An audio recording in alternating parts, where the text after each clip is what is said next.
And now we're going to be interviewing Peter. Hi, Peter. Hey Daryl, how are you? Good, thank you. Good. Peter, can you tell me when you started with Ballroom Fit and how you started?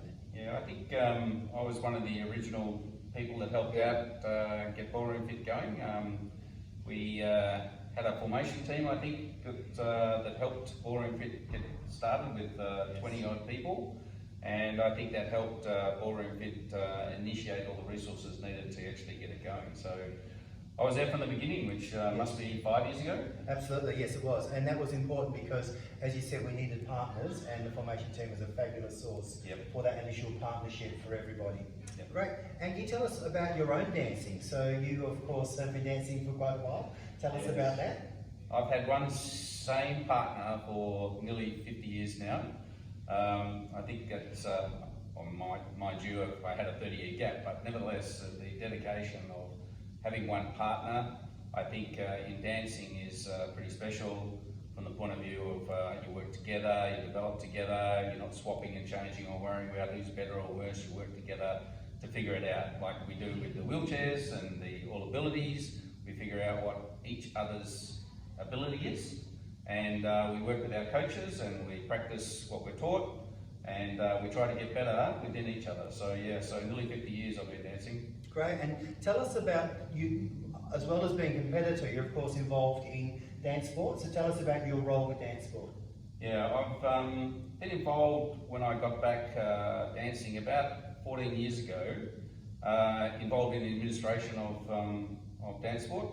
I've served now 8 terms on the state board, and I'm currently the state chairman.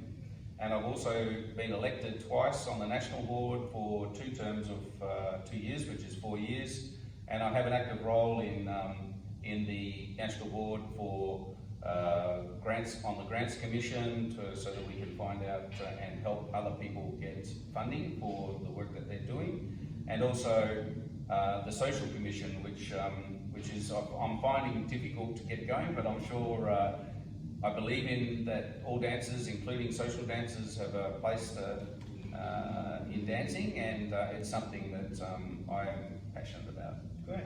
And DanceSport WA was very integral in a grant that we got early 2023, where we held a paradance course. Yeah, that was fabulous. Like we got a significant grant from the government for that, for a 3-day course for the International Technical Committee of Wheelchair Dancing coming out from Austria, and we learned fabulous things and built, I think, the biggest thing that came out of that was the relationship we built with with basically the people who are heading up the technical side of wheelchair dancing. So, and that's cascaded into them being so friendly at competitions like last year when we went to Japan for the para dance world qualifying event, and then subsequently, not that I went, but you went, Daryl, to the World Championships in Genoa, and I think that friendship and their willingness to give what their knowledge is to us has been fantastic. I think it was also, from my point of view, it was a great. It guided us in a little bit of a different direction, but assured us that we're on the right path. We just diverted a little bit, which was great to see we're on the right path. Well, it's unique that Australia is so far away from places, and Perth particularly is even further. But the fact that we developed this in such a short time frame, from 5 years, come and try day, to dancing in the World Championship, is something that I'm personally very proud of, and certainly proud of you, Daryl, on the things that you've done on that. So our next biggest challenge from my point of view is to share that experience with the eastern states, and perhaps even involve other countries, like we've got New Zealand on our doorstep, and other countries around our region. But that's a longer term plan, but nevertheless our first initial plan, I think, should be to share our love of dance for anyone who wants to dance, including all abilities and wheelchair dancers. That's what we want to do. We want to be able to say, do you want to dance? Put our hand out, and it doesn't matter who they are, where they come from, or what state they're in. Give them the same joy that we've had for how long, Daryl? That's right, for 5 years. Oh, from a dancing point of view. Your dancing point of view. Over 50 years. So over 50 years. I think I'm slightly older. And Peter, what's some career highlights for you? Yeah. In dancing or? Yeah, in dancing. Well, this year at the Australians was probably our most successful. Our partnership is about, we're really hard tryers, we work really hard, but it's not always about winning. But at the Australians, we won our B grade standard competition for the first time after 5 years of coming second. Yep. So that was really a big achievement for us, and we danced in 3 finals at the Australians this year, which we've only ever in the last 15 years danced in 1. So we're very pleased with what we do. Well done. We've got some very good coaches, and I know everyone encourages us on our dancing, and everyone has a comment when they're asked. They give us back great feedback. So dancing's a pretty unique community like that. Right. And what's your future aspirations for your dancing? Yeah, I think realistically, I'm 65 now.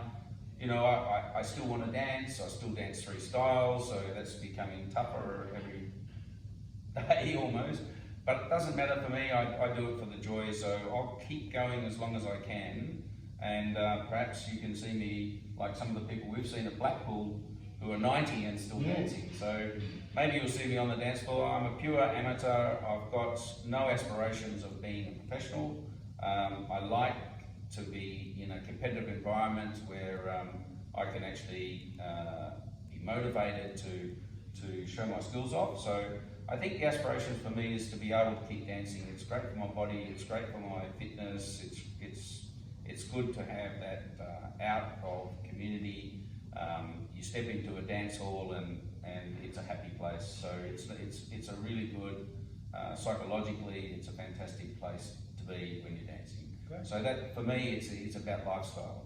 On the administrative side, yes, my ambitions in that is to help assist the dancing community to understand that we are a membership-based organisation and that we have the power to build DanceSport the way we want to build it. So I do want to encourage people to get involved, and I think we have a great basis for that in our current constitution, but we are actually in the throes in 2024 of actually modernising the constitution. So so the national body have asked me to be on that commission as well. So I'd like to be involved in that so that we can actually be involved. I've been involved in lots of different sports over my life, so I've got other different aspects other than just dancing to contribute.